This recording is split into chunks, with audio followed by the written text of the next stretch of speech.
Hello my Jesus baby.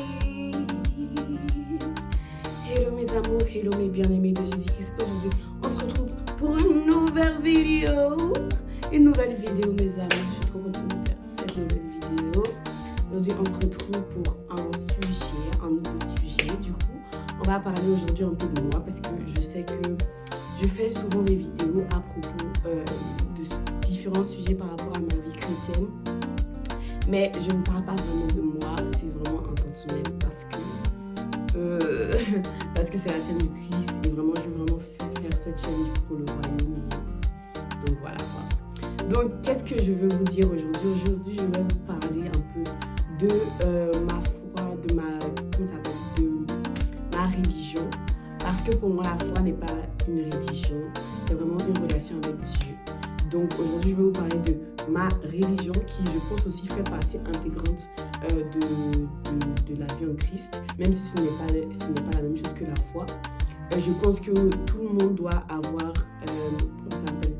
En tout cas en Christ, tout le monde doit avoir une église, doit avoir un endroit de prière, une église vraiment où il prie, où cette personne-là est guidée par le Saint-Esprit, où cette personne-là va pouvoir se rassembler avec les autres pour pouvoir vraiment célébrer Dieu, vraiment rendre un culte, une louange à Dieu. Okay. Donc ça c'est la première chose. Donc ensuite, aujourd'hui je vais vous dire que je suis une chrétienne orthodoxe. Je ne sais pas si je l'ai déjà assez précisé dans mes vidéos, mais je suis chrétienne catholique orthodoxe. Donc ça veut dire que je suis en fait les divines liturgies plutôt que des cultes. Je suis, par exemple, dans mon église, les prêtres peuvent se marier avec des femmes par rapport aux catholiques romains, au catholicisme romain qu'on connaît de base. Alors les orthodoxes sont aussi, des catholiques. Donc c'est ça aussi qu'il faut préciser, les orthodoxes sont aussi des catholiques. Ils font partie de la branche catholique, mais la branche catholique est assez large de nos jours. Et donc il y a plusieurs en fait sections, si on peut dire ça, du catholicisme. Donc moi je suis une catholique orthodoxe, c'est-à-dire originelle. Le catholicisme, depuis le début, celui qui est venu en tout premier, c'est-à-dire le catholicisme des apôtres, on n'a rien changé. Les mêmes choses, les mêmes manières de vivre d'avant, les mêmes manières, les mêmes modes de prière, les mêmes manières d'enseigner, les mêmes manières même de s'habiller pendant le culte. Je vais vous montrer certaines vidéos du coup, enfin certains vêtements que les prêtres et les dames apostoliques portent. Donc en fait dans cette religion, c'est vraiment les mêmes manières de faire d'avant qui ont été conservées jusqu'à aujourd'hui, que nous faisons aujourd'hui. Donc nous faisons le baptême. Le baptême, nous le faisons un baptême par immersion. On ne fait pas de baptême comme ça avec la tête, non. Et la religion par exemple évangélique, il n'y a pas d'Eucharistie. Alors que nous, l'Eucharistie fait partie, c'est vraiment le centre, le socle même en fait du catholicisme orthodoxe. Parce que nous commémorons ce moment, non pas comme un simple mémorial, mais comme à chaque fois la véritable transformation du Christ, du corps du Christ en cette hostie. Nous croyons en la véritable, au fait véritable que l'hostie se transforme dans le corps du Christ à chaque fois que nous célébrons cela, comme cela a été fait depuis des années, comme le Christ a montré en fait, comme le Christ a donné sa vie pour nous depuis des années. Nous croyons que ce corps-là se manifeste en cette Eucharistie jusqu'à aujourd'hui. Parce que la parole de Dieu dit, le ciel et la terre passeront, mais ces paroles ne passeront pas. Et comme il a dit, prenez et buvez, car c'est mon corps et mon sang. Nous buvons et nous mangeons le corps et le sang de Jésus régulièrement. Parce qu'il nous a donné, parce qu'il est mort à la croix pour nous, parce que c'est un sacrifice qu'il a fait. Pour que nous puissions toujours prendre la force et la puissance de Dieu dans ce que nous faisons. Amen. Donc voilà, en fait, l'Eucharistie, c'est un des c'est un des plus grands mystères chez les chrétiens orthodoxes parce que nous voyons vraiment tout.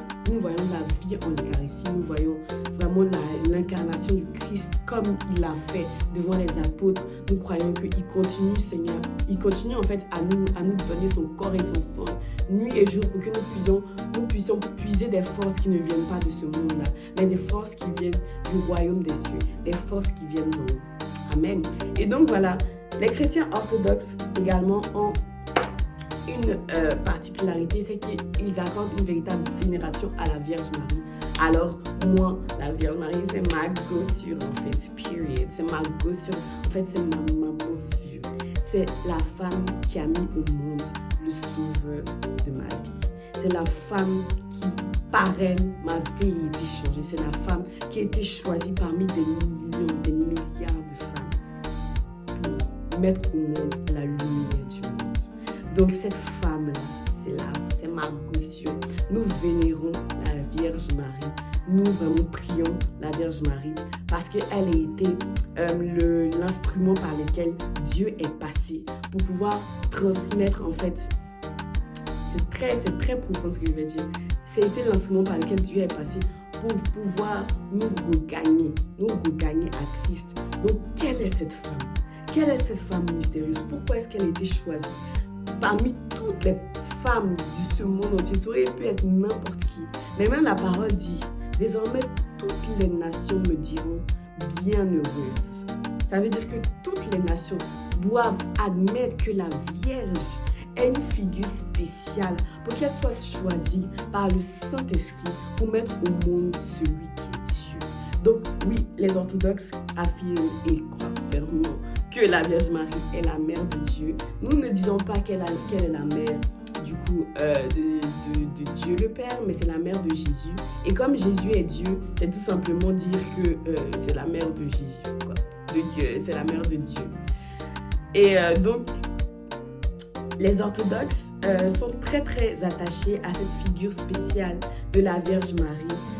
Je vais même en parler dans d'autres vidéos, qui est une femme très importante dans nos vies et qui fait partie intégrante de notre foi orthodoxe et qui aujourd'hui a bercé l'Église depuis des siècles et qui malheureusement aujourd'hui est en train de perdre de sa présence dans les églises, dans le monde entier.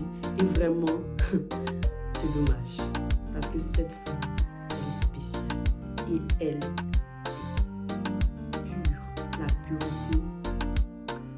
la pureté de Dieu. Donc voilà. À part ça, du coup, en tant que chrétienne orthodoxe, vous avez remarqué, en fait, la messe, en réalité, là où on va les dimanches, c'est une divine liturgie, c'est-à-dire c'est une célébration du coup eucharistique. Les orthodoxes appellent ça la divine liturgie au lieu du culte ou au lieu de la messe. Des fois, on dit la messe, mais c'est plus vraiment la divine liturgie. Et pendant ce temps-là, il y a aussi un temps d'exhortation, c'est-à-dire un temps où on va parler de la parole, on va parler de ce qui a été écrit en fait dans la Bible, on va lire et le prêtre orthodoxe va du coup donner un enseignement. Il est aussi possible en tant qu'orthodoxe d'être prêtre mais pas marié, c'est-à-dire mener une vie de consécration, comme dans le catholicisme romain qu'on connaît, mais dans le catholicisme orthodoxe, le fait de se marier en tant que prêtre n'est pas exclu. C'est une très très grande différence par rapport au catholicisme qu'on connaît. Donc voilà. À part ça, les chrétiens orthodoxes ne reçoivent pas la confirmation en 5 ans, la première communion en 3 ans. Nous recevons tout la même année. Comme en fait Jean-Baptiste a baptisé, nous suivons vraiment la méthode de baptême de Jean-Baptiste et nous n'avons rien changé par rapport à ça. Donc c'est vraiment tout en très peu de temps, en une année si on veut. Mais c'est pas vraiment, on va dire, compté. Donc c'est vraiment tout en très peu de temps qui nous est donné. Mais par contre, on essaie de suivre, on s'assure que la base de la connaissance est inculquée aux personnes pour qu'elles puissent aller quand même avec la base des connaissances par rapport à leur foi. Donc ça veut dire qu'on fait quand même la catéchèse, sauf que la catéchèse, elle continue même après la première communion ou la confirmation. Donc vraiment, c'est comme ça que ça se passe. Amen. À part ça, les chrétiens orthodoxes, nous avons vraiment énormément confiance aux anges. Nous reposons sur les anges énormément. Donc c'est vraiment une partie intégrante de ma religion en tant que chrétienne orthodoxe. Nous faisons comme le Seigneur a dit. Vous vous rappelez le jour de sa crucifixion, il a dit que s'il voulait, ils allaient appeler une armée. Donc ça, c'est ma mère qui m'avait rappelé. Donc, s'il le voulait, Seigneur Jésus-Christ a dit dans la situation dans laquelle il souffrait le plus que s'il voulait, il allait appeler une armée d'anges pour qu'il puisse venir, tout simplement venir arrêter tout ce qui est en train de se faire pendant la crucifixion. Donc, ça veut dire que même le Seigneur Jésus opère par les anges. C'est-à-dire, il opère en appelant les anges. Il opère en communiquant avec les anges. Parce que ce n'était pas la première fois. L'ange du Seigneur a souvent été envoyé pour garder Jésus et pour vraiment que Jésus puisse accomplir sa mission. Et c'est pour ça qu'aujourd'hui, nous avons une véritable relation chrétienne orthodoxe avec les anges, nos anges gardiens. Et nous considérons tous les saints. Nous considérons que tous les saints ne sont pas juste restés morts. Mais comme Jésus a appelé Élie, il a appelé Élie, alors que Élie était censé être mort. Donc, comment est-ce que Jésus lui-même pourrait faire appel à un esprit de mort? C'est pour ça que nous disons que ce n'est pas un esprit de mort, parce que Dieu ne peut être contre lui-même sa parole. Il a dit de ne pas faire appel aux esprits de mort. Mais pourquoi appellerait-il Élie si Élie était un esprit de mort? Donc Élie pour nous c'est un saint qui est devenu en réalité un ange. Parce qu'en réalité, nous les chrétiens orthodoxes, nous avons le mystère, la révélation que les saints qui sont venus, les saintes Rita, les Padre Pio, les saints les saints apôtres, Saint Paul, ils sont devenus des saints. Ils sont devenus des anges après la mort. Donc, ils ne sont pas dressés des esprits de mort. Voilà pourquoi Jésus a même fait appel à eux pendant les temps de sa crucifixion. Et c'est donc pour ça, en fait, nous gardons réellement les mêmes pratiques que Jésus-Christ a fait quand il était là. Donc, nous faisons exactement la même chose. Les anges sont extraordinaires. Vraiment, les anges, nous avons une relation avec eux, une relation profonde. Et vraiment, je vous conseille d'avoir cette relation avec les anges là, parce que c'est la volonté de Dieu et parce que c'est comme ça que notre Dieu opère. Amen. Donc voilà.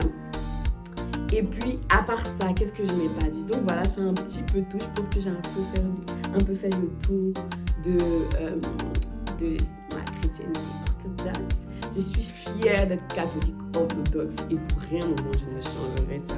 Parce que vraiment, Dieu m'a montré la grâce, sa faveur divine, sa grâce, vraiment sa grandeur dans cette foi-là, dans cette religion-là. Et je remercie d'ailleurs toute mon église pour tout son soutien. Et je vous aime, guys, forever. Et voilà, donc je vous fais de gros bisous. J'espère que cette vidéo vous aura plu. J'espère que ça vous a éclairci un petit peu sur ma religion. Donc oui, je fais bien partie du catholicisme orthodoxe. Et voilà, donc c'est un peu ça. Je vous fais de gros bisous. Mais n'oubliez jamais que ce n'est pas ça le plus important pour moi, la religion. Comme le Seigneur a dit, c'est vraiment la foi. C'est pour ça que je n'ai pas toujours parlé de ça. Parce que vous pouvez être même n'importe quelle religion. Mais si le Seigneur Jésus-Christ ne vous a pas réellement transformé, ça se voit. Être chrétien, ce n'est pas dire être chrétien dans sa bouche. C'est dans sa manière d'être, la manière dont vous traitez les gens, la manière dont vous aimez les gens, la manière dont vous vous comportez avec les gens, la manière dont vous voyez quelqu'un et vous parlez à une personne qui n'est pas celle que vous voulez qu'elle soit, montre votre chrétienté. La manière dont vous aidez quelqu'un alors que vous ne le connaissez pas montre votre chrétienté. La manière dont vous aimez les gens, quelle que soit leur origine, quelle que soit leur religion, quel que soit là où ils viennent, montre à quel point vous êtes chrétien. Parce qu'être chrétien, ce n'est pas dire être chrétien, mais être chrétien, c'est aimer comme Dieu nous aime. Je vous fais de gros bisous et j'espère que vous aimez. Vous avez aimé cette vidéo et que cette vidéo vous aura plu. Bisous mes amours!